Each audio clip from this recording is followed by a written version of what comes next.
And gentlemen, this science is actually real. You might want to do your research on this topic, okay? And Palpatine keeps telling Anakin that if he comes over to the dark side and he starts studying the dark side, science and spirituality and knowledge, that he can attain the wisdom to stop his wife, Padme, of dying. And later on in the movie, Anakin asks him, how in the hell do you know that I'm having these dreams about my wife dying in childbirth? Who the hell are you? He pulls his lightsaber out on Sidious. And Sidious tells him, yeah, it's me. I am Sidious. And guess what? You did see the future. Your wife is going to die in childbirth unless you join forces with me. Okay? Then Mace Windu, a very powerful ranking Jedi on the Jedi Council, confronts Anakin and Sidious. And he tells Anakin, you better join me and take this dude out if you want to be held in high revere with the Jedi Council, because in my eyes, you're looking like a Sith Lord right now. What are you doing with this guy?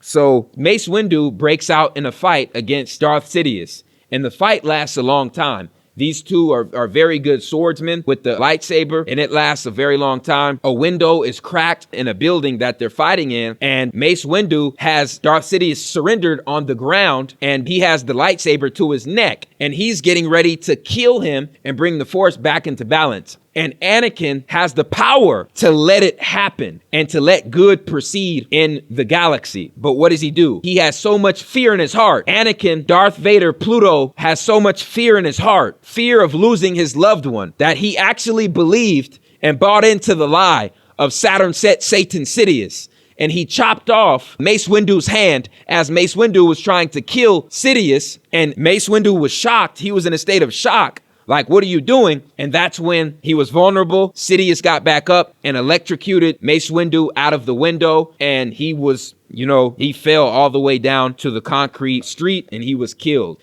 And at that moment, Anakin pledged his allegiance to the dark forces and the dark side, okay, the Jedi Force. And he was obliged to become Sidious's apprentice, and he was named Darth Vader. Now, when he took the oath and he obliged to become Darth Sidious's apprentice, Anakin went on a rampage. Anakin did everything that Sidious told him to do because Anakin was under the illusion of, if he served Satan set Saturn, that Padme was going to be stopped from dying in childbirth. He's going from planet to planet, just taking the Republic out.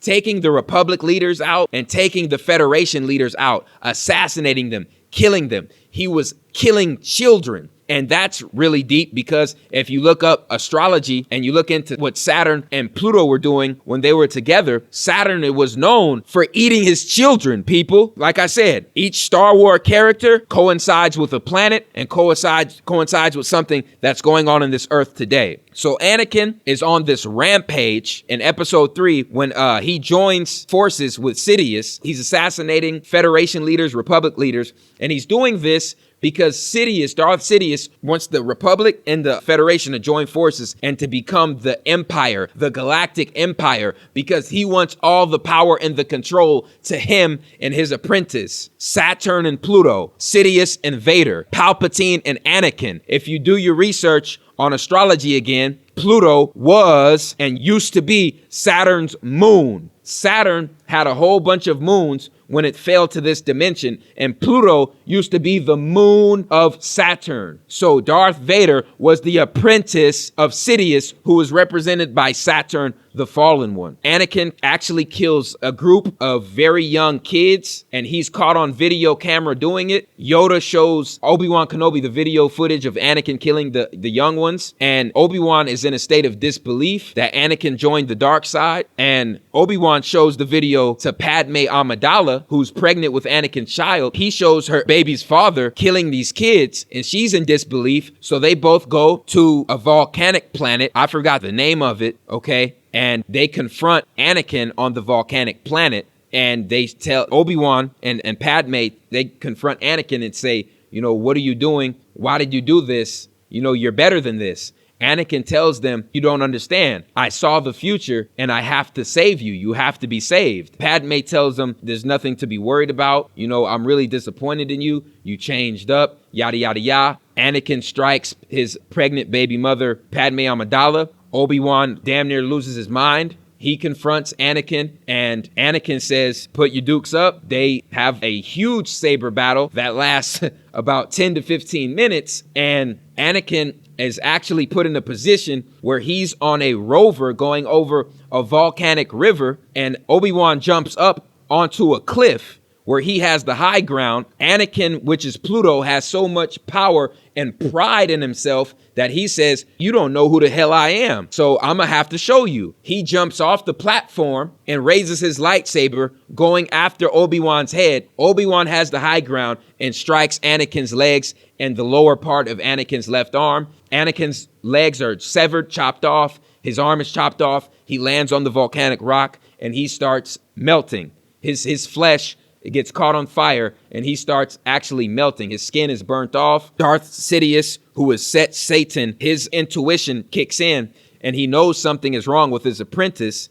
Okay, he sensed that in the Force and he traveled to the volcanic planet. He rescued Anakin in time, and he knew the only way he could save Anakin was he would have to have a breathing machine to help him breathe and to keep the bacteria out of his lungs forever, or else Anakin would die. So he implemented this machine in his lungs. He had to fuse his arms and legs, with robotic ones, and he had to also inject him with a certain kind of serum to take all the bacteria out of his body and to help him to recover. And he put him in a suit that kept the oxygen clean in his body.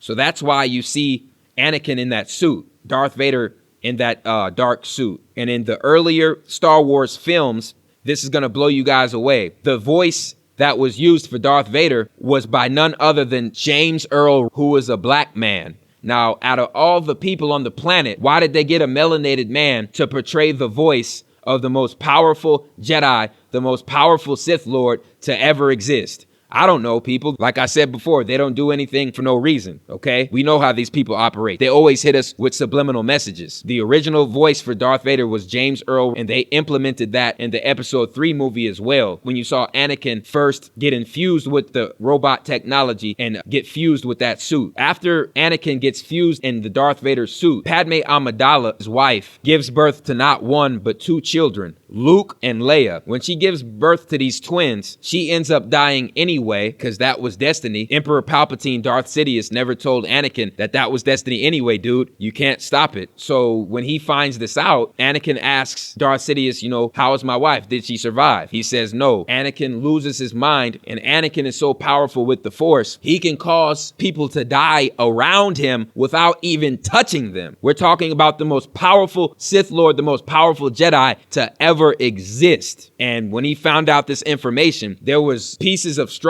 just crumbling through telekinesis, and there was certain robots and certain servants that were dying just off of Darth Vader's presence, okay? And I'm gonna delve into that kind of power a little bit later in this lecture, so stay tuned, people.